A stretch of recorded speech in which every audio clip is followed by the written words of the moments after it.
আসসালামু আলাইকুম বন্ধুরা, সবাই কেমন আছেন?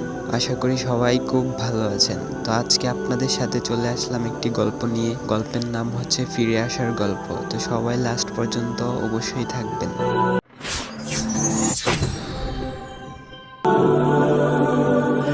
রহমান নামে এক ব্যক্তি ছিল। ছোটবেলা সে খুব সরল ছিল, কিন্তু বড় হতে হতে সে ভুল পথে চলে যায়।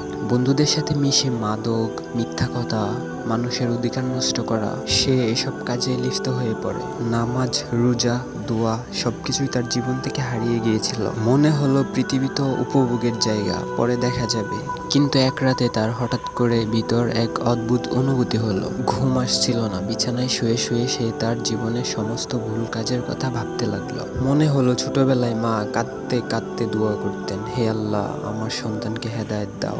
মনে পড়লো ছোট মসজিদের সেই ইমামের কথা, যে বলতেন আল্লাহর রহমত এত বিশাল যে পাহাড়ের সমান পাপও ক্ষমা করে দেন যদি বান্দা ফিরে আসে। রহমানের বুকের ভিতর হাহাকার উঠে গেল। সে বিছানা থেকে উঠে বসলো, হাত তুলে কাঁদতে কাঁদতে বলতে লাগলো, হে আল্লাহ, আমি পাপ করেছি।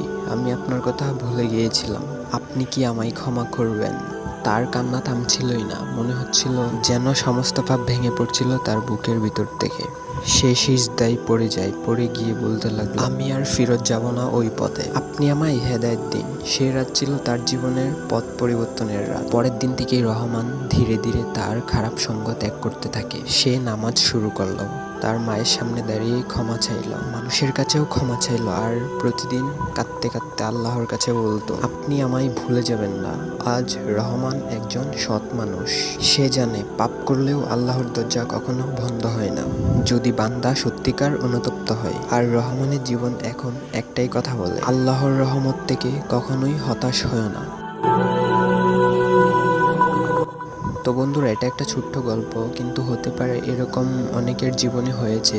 তো অবশ্যই আমাদের ফিরে আসা উচিত। তো যাই হোক বন্ধুরা, যারা ভিডিওটা এই পর্যন্ত দেখছেন, তো সবার প্রতি আমার আন্তরিক কৃতজ্ঞতা এবং সবাইকে জানাই অসংখ্য অসংখ্য ধন্যবাদ। তো সবাই আমার জন্য দোয়া করবেন, আর আমি আপনাদের জন্য সবার জন্য দোয়া করি। আর অবশ্যই চ্যানেলটা সাবস্ক্রাইব করে পাশে থাকবেন। আর যারা ফেসবুক পেজ থেকে দেখতেছেন, অবশ্যই পেজটা ফলো দিয়ে রাখবেন, যাতে পরবর্তী ভিডিও আপনার কাছে পৌঁছে যায়। তো সবাই ভালো থাকবেন। ইনশাল্লাহ দেখা হবে পরবর্তী ভিডিওতে।